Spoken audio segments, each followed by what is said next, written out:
Then at August 30th, 2023, a 12-year-old boy staggers to a neighbor's house in Ivins, Utah. His wrists are wrapped in duct tape, his body covered in wounds. When police ask who did this, he whispers two names, Ruby Franke and Jodi Hildebrandt. Within hours, body cameras capture officers breaking into a home, where they find another child, barely conscious from starvation. A YouTube mom with over 2 million subscribers, who spent years giving parenting advice while torturing her own kids. Ruby Franke wasn't just any mom, she was famous. Her channel, 8 Passengers, showed the world a picture-perfect Mormon family. 6 kids, a loving husband, and a home full of laughter. But behind the scenes, Ruby's children were living in hell. Court documents reveal the horror. Her youngest son, Russell, was forced to work outside barefoot in the scorching Utah summer. When he tried to run away, Ruby and Jodi tied him up with ropes and handcuffs, leaving deep cuts on his skin. They duct-taped his wounds instead of taking him to a doctor. Her 9-year-old daughter, Eve, was starved for days as punishment. Both kids were told they were evil and possessed, that this abuse was love. How did a woman who preached about faith and family turn into a monster? The answer starts with Jodi Hildebrandt, Ruby's business partner, a so-called therapist, who convinced Ruby her kids needed tough love. But this wasn't discipline, this was torture. By the time police arrived, Ruby's internet fame meant nothing. Her mugshot, pale, hollow-eyed, was a far cry from the smiling mom in her YouTube videos. Her kids were finally safe, but the damage was done. This was just the beginning. The full story of Ruby Franke's downfall, and the twisted woman who helped her, was about to shock the world. How did a YouTube star get away with this for so long? Stay with us. It's 2015. A bright-eyed mother of 6 presses upload on her first YouTube video. Within months, her channel explodes. 2 million subscribers, brand deals, and a loyal fan base hanging on her every word. But behind the camera, something darker was growing. This is how Ruby Franke built an empire, and how that same empire hid her crimes. Ruby and her husband Kevin started 8 Passengers as a wholesome family vlog. Birthday parties, school mornings, and heartfelt talks about faith. Their Mormon values resonated with viewers. Ruby's strict parenting style, which she called consequences over coddling, made her stand out. But cracks began to show. In one video, Ruby laughed as she explained why her 6-year-old daughter Eve wasn't allowed lunch at school. She forgot to pack it, so she'll be hungry. That's life. Comments flooded in calling it cruel, but Ruby doubled down. I don't care about your opinions, she snapped in a follow-up video. My job is to teach responsibility. Then came the infamous beanbag bed incident. Her son Chad, then 15, revealed he'd been forced to sleep on the floor for 7 months as punishment for a prank. Fans were horrified, but Ruby insisted it was good parenting. Child Protective Services, CPS, was called, twice, but both times Ruby convinced them nothing was wrong. Behind the scenes, her marriage was crumbling. Kevin, once a frequent face in videos, quietly disappeared. Rumors swirled about divorce, but Ruby brushed them off. Then, in 2022, she made a shocking announcement. I'm leaving YouTube to save my kids. What viewers didn't know, Ruby had fallen under the spell of Jodi Hildebrandt, a self-proclaimed parenting coach with a history of extremist tactics. Together, they ran ConneXions, a program that taught parents to break disobedient kids.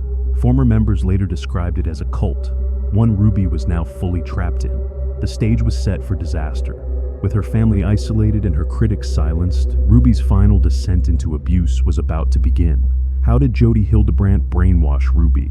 And what happened to the kids next? May 2023, a neighbor in Ivins, Utah notices something strange. 2 barefoot children working in a backyard under the blistering sun. Their skin is red and peeling. Their ribs press against their shirts. When he calls police, they dismiss it as harsh parenting. But this was no discipline.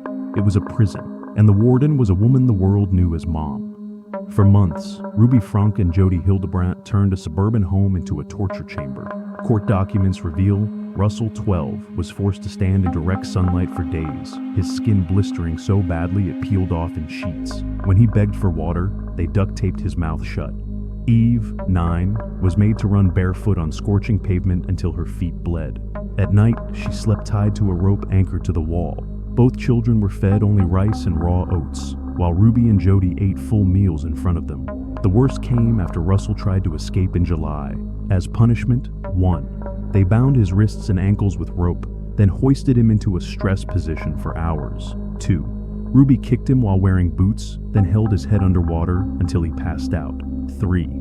Jodi performed exorcisms, telling the boy demons lived inside him. "You're evil," they whispered as the children sobbed. "This pain is love." Neighbors later admitted they'd heard screams, but assumed it was playful yelling. Even when police finally raided the home in August, the officers' body cameras captured the unthinkable. Eve, weighing just 50 pounds at age 9, curled in a closet with open wounds. Russell's ankles scarred from months in handcuffs. Journals where Ruby wrote, "Today I broke Chad's spirit. Victory." This wasn't discipline gone wrong.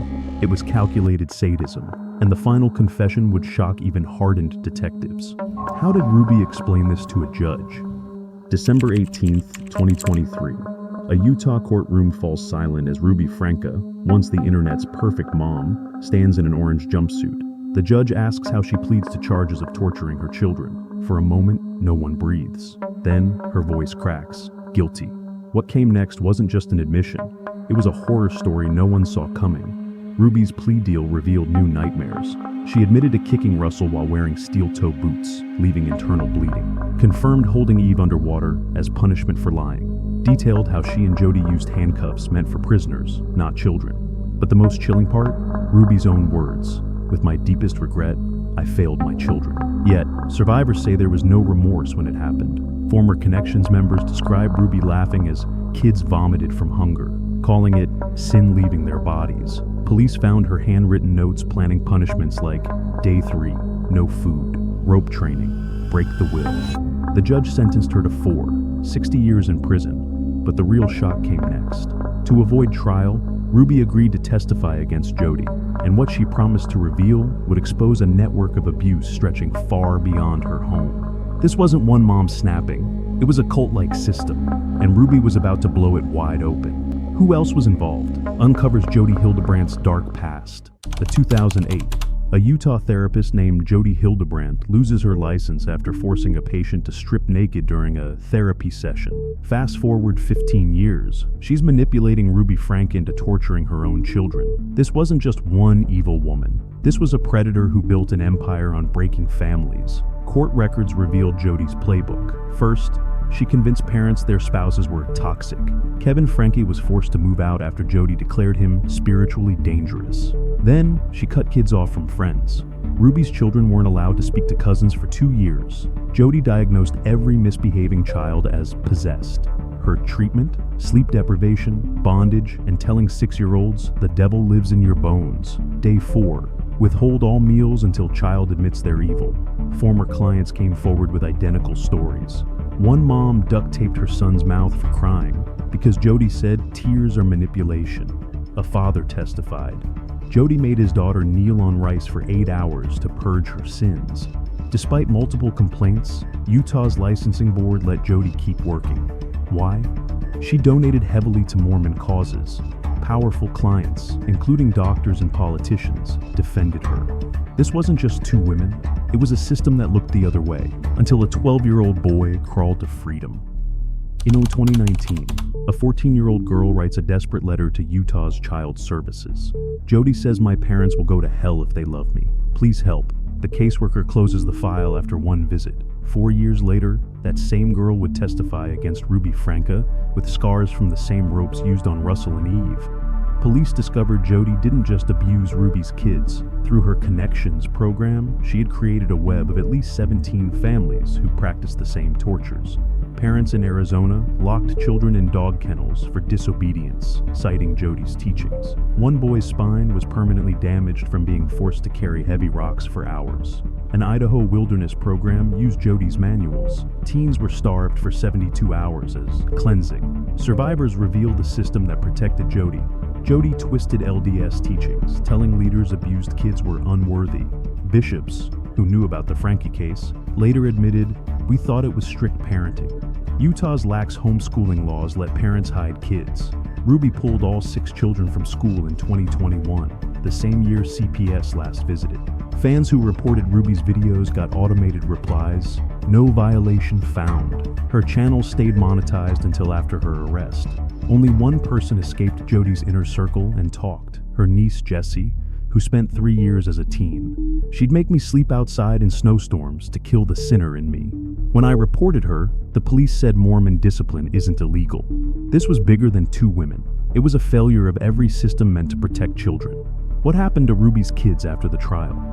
In February 2024, a teenage boy walks into a McDonald's for the first time in 4 years. As he bites into a cheeseburger, he starts crying. This simple meal, something most kids take for granted, was forbidden in Ruby Franke's house. Today, it tastes like freedom. After 8 months in foster care, they now live with their father, Kevin. Therapists say Eve still wakes up screaming, "I'm not evil," but loves her new puppy. Russell, now 13, testified against Jodi, his handcuff scars visible in court. The case changed Utah laws. Franke's law now requires welfare checks on all homeschooled kids every 60 days. Jodi's ConneXions was declared a criminal enterprise. 17 parents face charges. YouTube now flags disciplinary content for human review. Before her arrest, Ruby filmed a video preaching, "Parents must protect children at all costs." The clip was found on a laptop in the house where she starved her own. This story isn't just about Ruby. It's about every system that fails kids. Share it. Make sure no child's cries are ignored again.